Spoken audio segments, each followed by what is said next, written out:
from Chicago, and available on demand at SoundCloud.com. It's not about right and left. It's about right and wrong. This is The Hard Question. The Hard Question. And here's your host, Blanquita Cullum. Yep.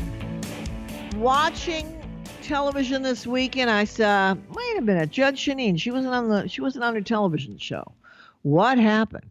And apparently, I had to look it up. She said something that apparently offended the segment of the Muslim community regarding her opinion on Congresswoman Omar, and Fox has taken her off. I don't know if it's just for a week or two or how long, but really raises the question on the content of shows now, because really, I think a lot of us want to be able to watch programs that are news-oriented, without having to see. People are going to start walking on eggshells again. I'm almost wondering whether they're going to bring back the fairness doctrine, which was a nightmare.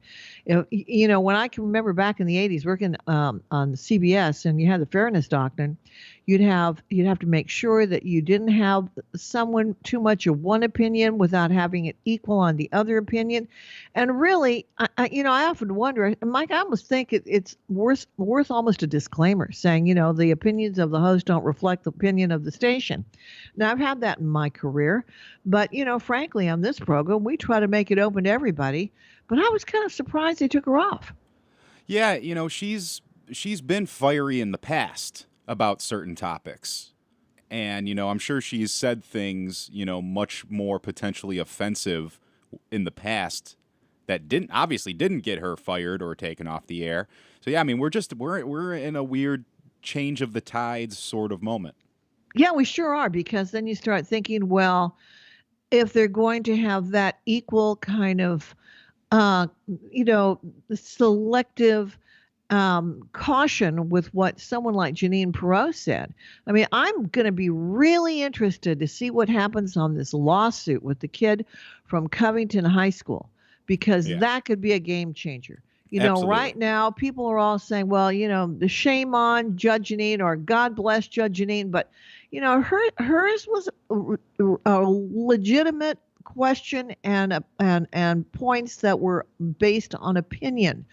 But on the case from the young kid from Covington, they were making statements about him that were supposedly accurate and based on allegations that were not labeled allegations, and they turned out to be false. And they really hurt that kid, threatened his life, his college, his high school friends, the school, etc. And I'm wondering if that's going to change the nature of the standard of journalism again. That's not bad. Yeah, whatever way it goes, that's going to be the way of the world for God knows how long. And yeah, you really hope that the Covington kids come out on top here, because then it would, God forbid, it would force journalists to make sure they're reporting the truth, and it would make them use their words more carefully. We certainly live in a day and age where you can just throw around certain terms without knowing the definition, and people just accept it.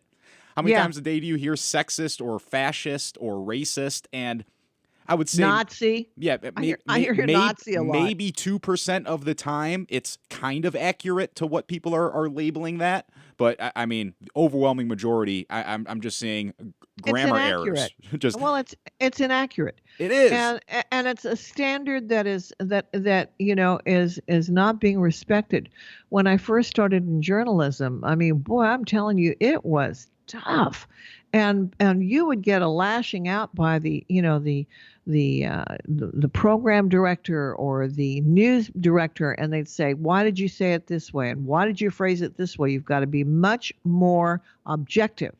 And when I was training some of my students, the young American broadcasters, I tried to train them to keep their political opinion as far as where they're going to vote, unless they're right up front and they're saying, I'm a talk radio host, I have an opinion. But if you're trying to pass yourself off as a news person and a journalist, you have to hold a different standard. That's right. Yeah, it's all where you're coming from. There's nothing wrong with being biased, opinionated, even as a news reporter. You just have to know where objective reporting and editorializing begins. Well, let me just tell you, when I was Senate confirmed and a radio talk show host that worked at Radio America, I made a decision to take myself off the air because I was going to be overseeing Voice of America, Radio Free Europe, Television Marti in Cuba, Middle Eastern Broadcast Network, and Radio Free Asia. The point being, I didn't want my opinions to reflect the quality of the news that was being generated by our government entities, and I'm glad I did. We need more BQs. No, we just need more good news journalists, and they're out there. And we got a great guy coming up, David Keene, here, right on the hard question after this break on WCGO. And thank you, John Lester and Shore One, for being our sponsor on the SoundCloud. We'll be back.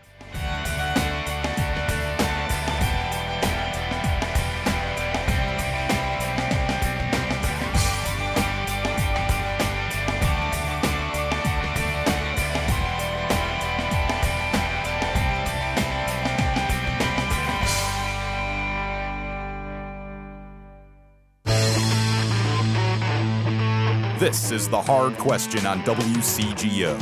Here's BQ. Well, this past week saw a tremendous break in, hardcore terrorism that happened in New Zealand with gun violence. And we've been watching murders and, people are saying things where they're being taken off the air. You have Judge Jeanine, who was taken off her show on Fox for being insensitive. But Ilhan Omar, the congresswoman who is recently elected, can say things that many people determine anti-Semitic, but people are afraid to say you're anti-Semitic. So the question today, the hard question today, is really about hate. What do we deem the appropriate activity or action to respond to hate? Whether it's gun violence, do we make people, like New Zealand's trying to enact a massive sweep and taking off guns out of their ability to have concealed carry or carry in New Zealand because they don't have much violence? Who gets a pass on saying things that may offend a religion? Do the Christians? Do the Muslims? Do the Jews? Do people who are agnostic or atheist? How do we deal with it? Do we take people off the air? Should networks like Fox say, nah, that's too much, that's going to offend people of a certain faith, you're off for a week or two or maybe forever? Well, David Keene is joining us. He's past president of the National Rifle Association. He has been a great opinion editor of the Washington Times. And he's written a book that many people out in our area of Chicago have purchased about the assaults on your Second Amendment, which is already out. And I know Dave is coming back to Chicago. David Keene, how are you? I'm just fine, thank you.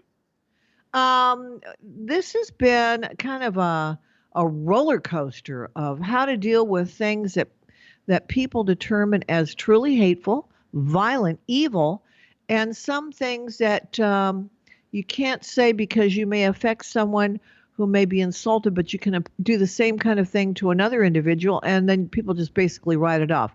How are you reading what's going on in the air? This thing that happened this past weekend in New Zealand, of course, was just horrific, awful in the mosque. But now New Zealand is... It was, of course. What was incredible about it was within 10 minutes, people were blaming the President of the United States for it. And I found that really is sort of off the wall. But what you've got now is a situation in which a certain segment of our population, and particularly certain segments of the elite, not just on firearms but on other things, have taken the position that that those who disagree with them really don't have a right to speak because they're not just wrong, they're evil. So you've had proposals that we ought to jail people that disagree with the liberal elite view on global warming, for example. You've got people who think that gun owners should not have a right to speak out. In New Zealand, one of the leaders there said if they can pass emergency gun bans immediately before anybody has a chance to debate them, they can get it done. You might be able to get away with that in a parliamentary system. Fortunately, in our system, and the founders recognize the need for debate and for serious consideration of policy issues before they were passed. But we have today a group of people who just don't believe in that. They don't believe in the First Amendment. They don't believe in free speech. They don't believe that people who disagree with them have any right to speak or to be heard. And that's a greater danger to the future of our society than all of the other things we might discuss, because a democratic republic depends upon a rational discussion of policy alternatives before action is taken. And if you can shut up one side, which they're trying to do, and which they're doing both legislatively through the weaponization of prosecutors' offices and by essentially bludgeoning private corporations into doing what they can't do legislatively, then you've got real future problems because you've undermined the very foundations of a free and civil society. Civil society is a very important term because what happens, people are shamed. You're bigoted, you're biased, you're racist, you're homophobe, you are anti this, anti that, you are at fault. It was your fault. And now I see, a lot of people coming to the defense of Chelsea Clinton because she was pretty much approached by a very angry woman at a place where she was meeting. And the fact of the matter, here she's pregnant with her third kid. She handled it with a lot of grace. But the question is it now the government of the many or the government of the few? Are we running the country according to the rights of the people, or are the rights of certain special interest groups? Well, it is. It's the segment of the population, much of which dominates the media, dominates the campuses, dominates sort of new progressive thinking, that takes the view that the old idea of what we used to call a liberal democracy, in which freedom for all exists and in which everybody has a right to speak and a right to be heard, is really something that's not workable anymore. And that because some people get offended by one thing and other people get offended by another, those things that anyone finds offensive should not be discussed. Policy should be determined by experts, free of the pressures of the public. That's a mistake. It's contrary to the way this country was founded. It's contrary to the way this country is run. It's completely consistent with what's taking place in other countries. Think about China, where they're about to roll out a program where everybody gets graded on how they act, who they associate with, what they do, and what they say. That's the kind of thing that is possible with today's technology and can create a stable society, but cannot create a free society. Correct. And you could conceivably in this country create a society which would exist and which wouldn't bother most people. It's only the people that have views. It's only the people that are contrary to what the elites want that need to speak out. And if you can stop them, then you've pretty much got control of the population, and any concept of a liberal democracy begins to vanish.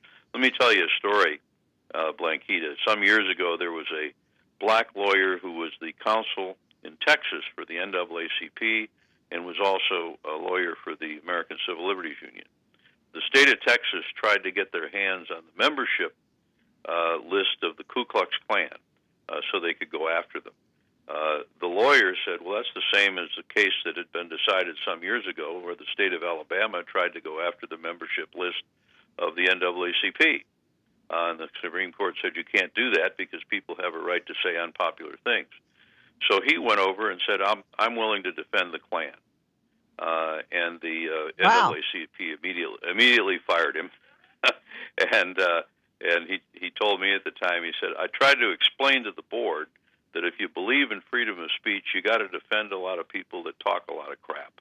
He said they didn't buy it, but he spent a year going around and saying, look, if we believe in freedom, freedom is for people who we find obnoxious, because nobody's going to, most people believe in freedom for themselves and not freedom for others. He eventually turned it around. Well, that's what Orwell said. But my point is simply this. But your point is similar to what Orwell said. Freedom of speech is my right to tell you something that you don't like. Right. That's exactly what it is. Because I don't need a second or a First Amendment right in order to tell you something you already agree with. You're willing to accept that. It's when I tell you you're wrong that you begin to get upset and say, why are you doing that? Well, let's take it to the issue of what happened this past weekend with Judge Jeanine Pirro. And, I don't know her well. I've had her on the radio show. I've met her, but she's, she probably wouldn't know who I was in a room, but I've met her. and she was taken off the air because she made statements that a certain segment of the Muslim community found very offensive, and so basically, her show was taken off maybe for a couple of weeks. We don't know how long she's been quote unquote benched. But the question is, would it have been easier if the network went back to the old days for every newscaster that has opinion, editorials, to have a disclaimer saying this statement by this person does not necessarily reflect? I mean, we're going to talk about that. What is, if you're going to go on and have a quote unquote program, and if you do opinion, should the station, in order to protect itself, have a disclaimer? Or if you say you're fair and balanced, can you be fair and balanced and have an opinion? We'll come back with David Keene. David's going to be in Chicago. We're going to talk about that. More to come. I'm Blanquita Cullum. This is a hard question. A lot going on, especially in the area of free speech versus hate. Don't go away.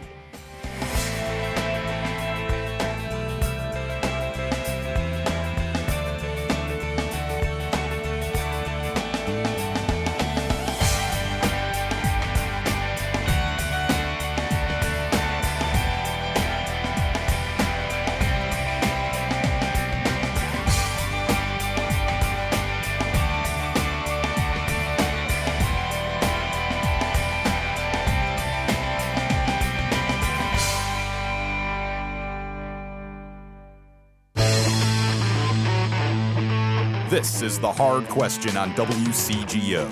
Here's BQ.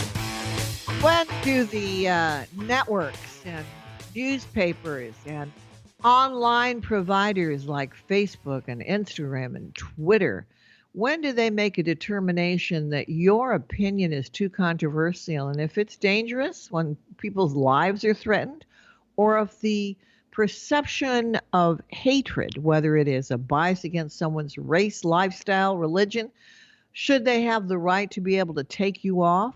We saw that happen with Judge Jeanine Pirro and Fox this past weekend, and we don't know how long that quote-unquote benching will be going on.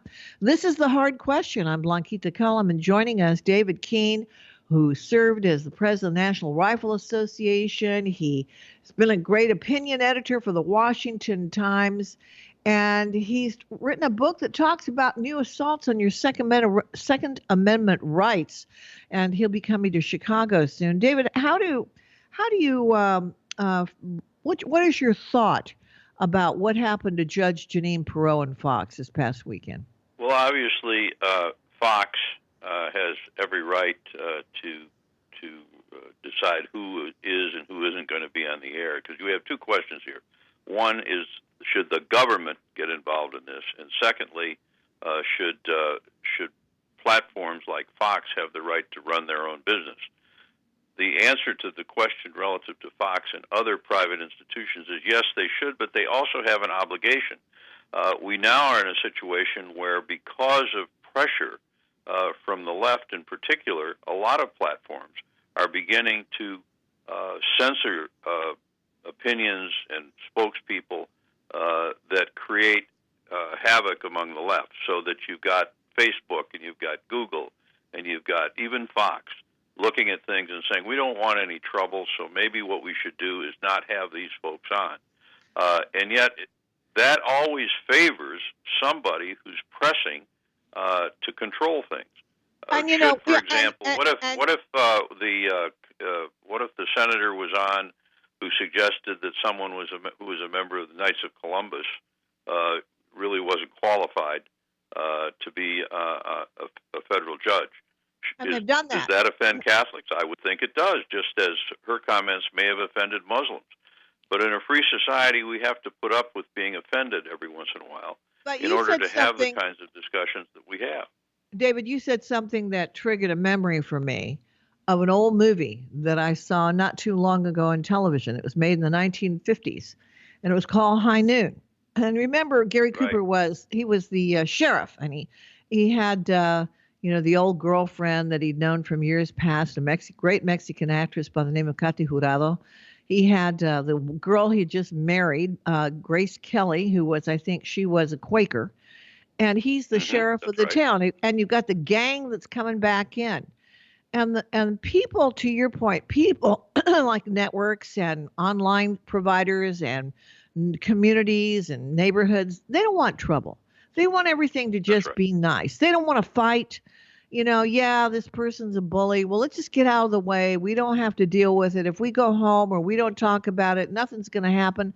Don't go ruffle the feathers. So finally, when Cooper and this movie is going to take the guy on at high noon when he comes in on the train, no one's there to help him. Okay. And That's right. all his buddies, his friends, the former deputies, everybody, they've hit the road. And that's kind of happening right now when it comes to the issue of the First Amendment. You're afraid to take on Antifa.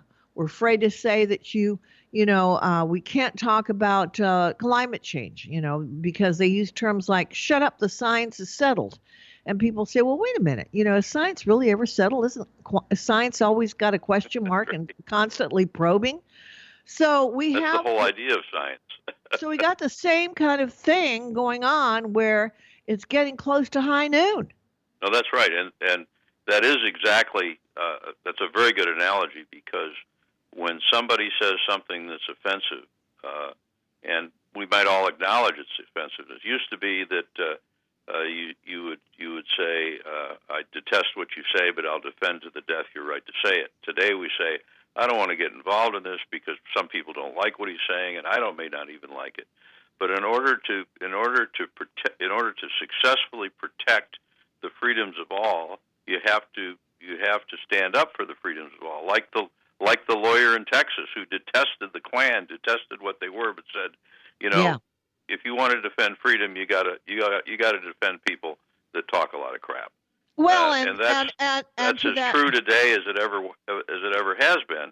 And you can't say I'm for free speech unless it offends me.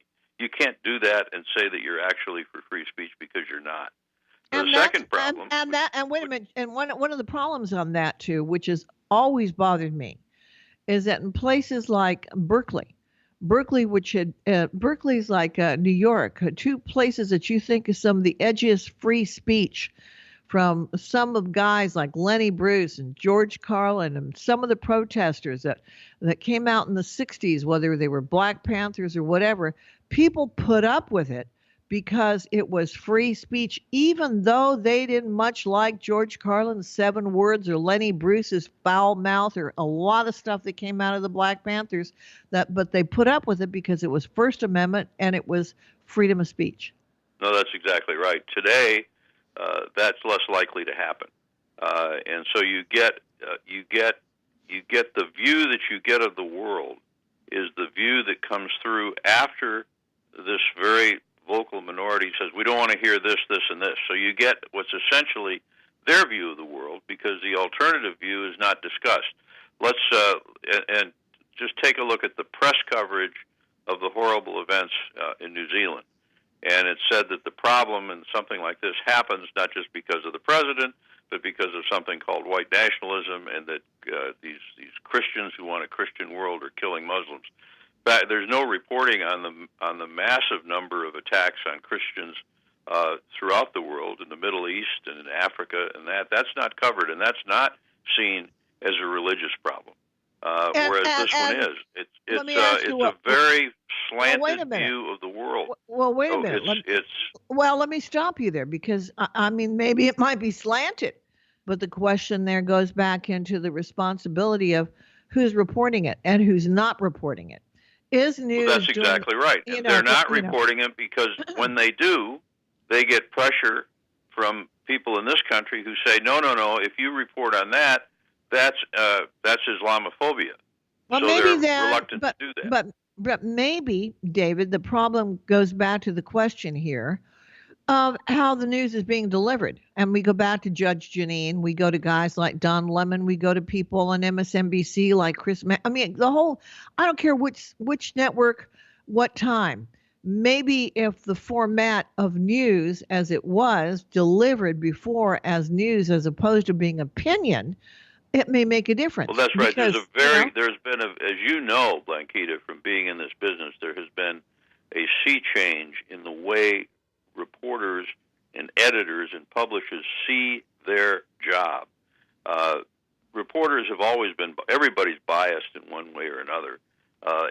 20 or 30 years ago, there were probably as many liberal reporters as there are today, but they prided themselves on reporting the news and keeping the opinion, their opinions to the opinion page. Many of the most liberal reporters of that era were very good friends of mine. I got along with them very well. We could disagree in private over a drink, but I knew that their reporting was a reporting of the news.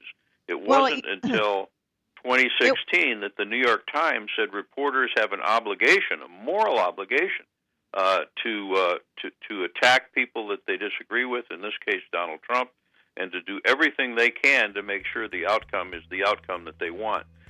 And hold that thought, because it used to be just very simple. What, where, why, when, how, and who. Very easy questions to answer, and there was a very strict guideline.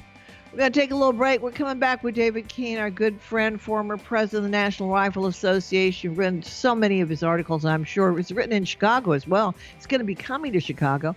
And by the way, happy birthday to our sponsor, John Lester, LesterInsure1.com, who makes it possible for us to be on The Hard Question on the SoundCloud. And we like being on the SoundCloud with The Hard Question. So don't go away. Stay with us.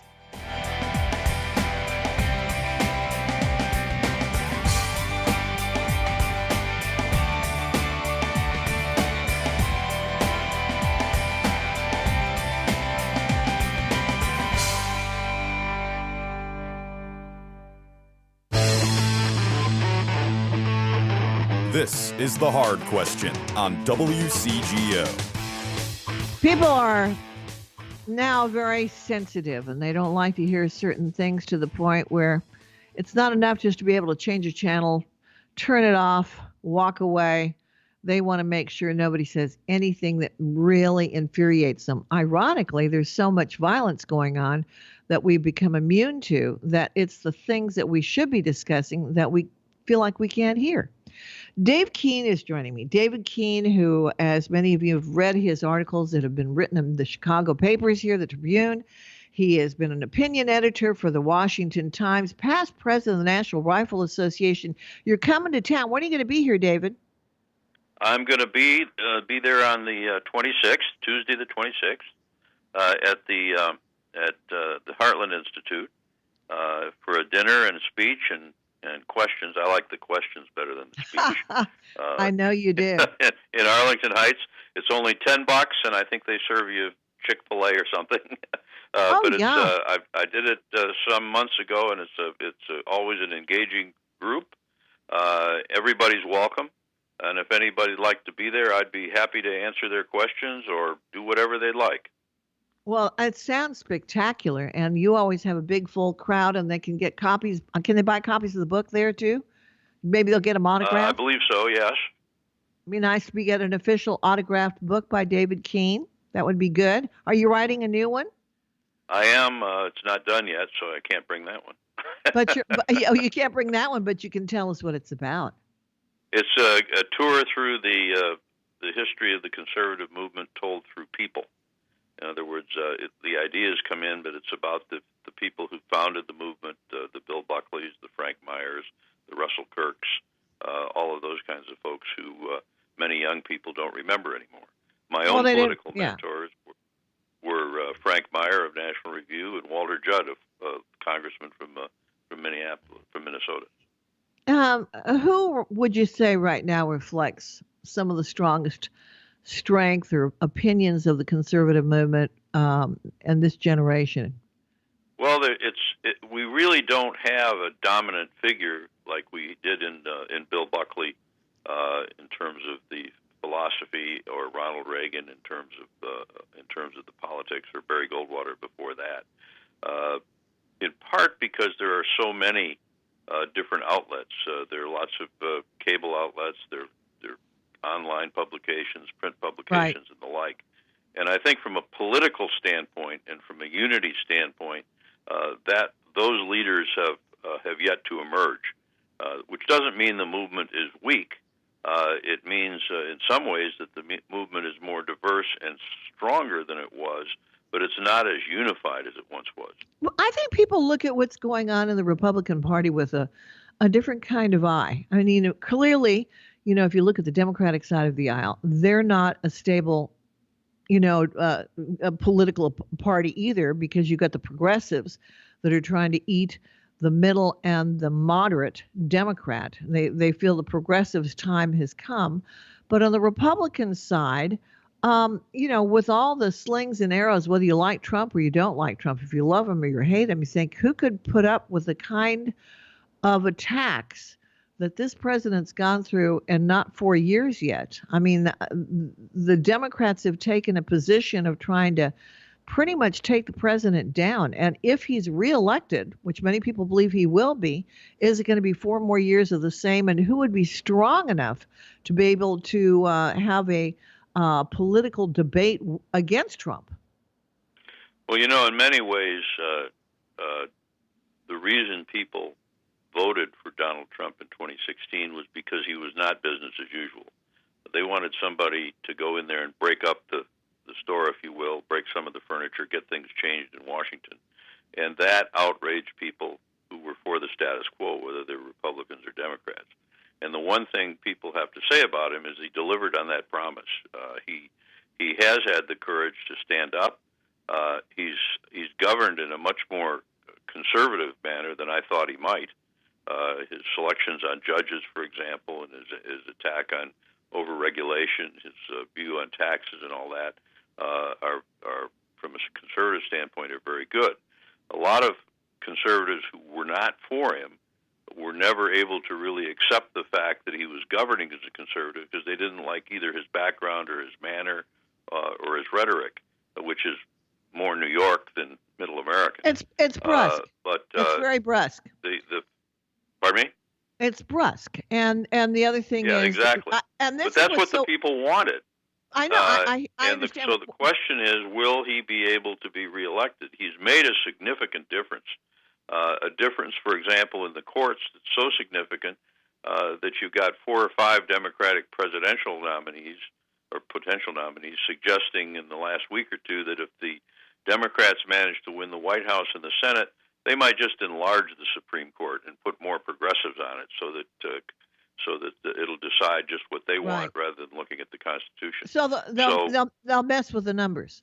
But when you think about this, David, this is, again, going back to the Democratic side of the aisle, which is fascinating, because are they willing to throw people like Biden and Pelosi and Schumer under the bus if they don't become more progressive? People are already saying Biden better become more progressive or he can't be the candidate. People are suggesting that it's not Ocasio-Cortez that's running her show, but her chief of staff, who is, run by people was employed by people that were extremely left. I mean, is the progressive left going to cause so much fracas in the Democratic Party that by default Trump could win either way? Well, he could very well win as a result of what they're doing, because they're driving their party way to the left. There was just a recent survey in Wisconsin which asked Democratic primary voters whether they think the party should should stay where it is, should move slightly to the right, should move slightly more to the left, or move significantly more to the left. And more than, I think, 24% said it should move significantly more to the left, the Democratic Party. And it's already a European Social Democratic Party rather than the Democratic Party of Kennedy and Roosevelt and the others. So they're empowered to do this, Blanquita, because they are convinced, and it doesn't matter whether this is true or not, but they are convinced that whoever runs against Donald Trump, no matter what they say, they're going to get reelected because the voters out there don't like Donald Trump. Now, that may not be true, and the polls show that it's not clearly true at all, but convinced of that, they think they can say what they truly believe rather than what they have to say to get elected, and that's setting up a race that's going to be very different from most presidential elections that we've had. It'll be very interesting, especially when Pelosi wants to lower the voting age to 16 years old. You have immigrants that can vote that are not documented citizens. And people are talking about a lot of voter fraud that's happened in states like Florida and others where people are saying the machines are bad. I mean, there you go. Well, that's right. I mean, I've made this point before, but the first piece of legislation introduced in any Congress tells you something about what the majority party wants. Often it's a budget bill, a tax bill, a defense bill. H.R. 1 in this Congress is a bill to basically take over the electoral systems, cut the states out, and enact every so-called reform the Democrats think will help them win more elections. What it is, it tells you one thing. It tells you that they want to hold on to power, they want to keep power, they want to keep people who disagree with them out of power. The two presidents who've had that kind of a bill as H.R. 1 was Bill Clinton, whose first bill was motor voting, and the current Congress under Nancy Pelosi, which wants to just take over the entire electoral system. And I can't believe we're out of time. Always goes by so fast with you. DavidAKeene.com. Don't forget he's going to be here in Chicago on March the 26th at the Heartland Institute. Well, we'll remind you. Thanks for being with us here on The Hard Question. Again, happy birthday to our good friend John Lester. LesterOnSure1.com. The Hard Question here on WCGO. I'm Blanquita Cullum. We'll be talking tomorrow.